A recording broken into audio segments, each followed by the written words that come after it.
Hello, हम रमान उपमा सब गोटा के प्रणाम आ स्वागत करै छी। एक महेशवाणी सुना रहल छी। जँ नीक लागे तो लाइक शेयर कमेंट जरूर करब और चैनल के सब्सक्राइब कर लेब। गे माई चंद्रमुखी सन गौरी हमर छथि, सूर्य सन करित जमाई। गे माई चंद्रमुखी सन गौरी हमर छथि, सूर्य सन करित जमाई। नारद के हम कथी रे बिगड़लहुँ, ई बुढ़ अनल जमाई। गे माई एहन सुंदर दिया तिनक अहन पिया, नारद अनल उठाई। गे माई एहन सुंदर धिया तिनक अहन पिया, नारद अनल उठाई।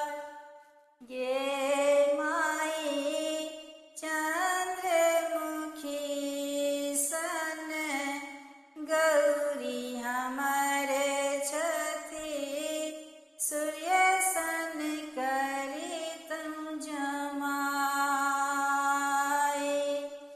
परिछन चलली माई मनाइन, बर देखी खसली झमाई। गे माई परिछन चलली माई मनाइन, बर देखी खसली झमाई।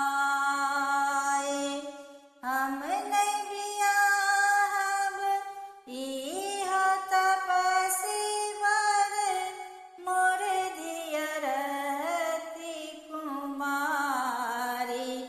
गे माई हम नहीं बियाहब इहो तपस्वी वर, मोर धिया रहती कुमारी। कहथिन गौरी सुनु हे सदाशिव, एक बेर रूप देखाऊ।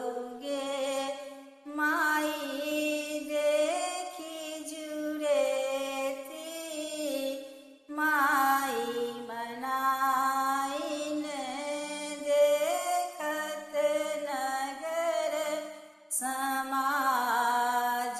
गे माई देखी जुरेती माई मनाइन, देखत नगर समाज।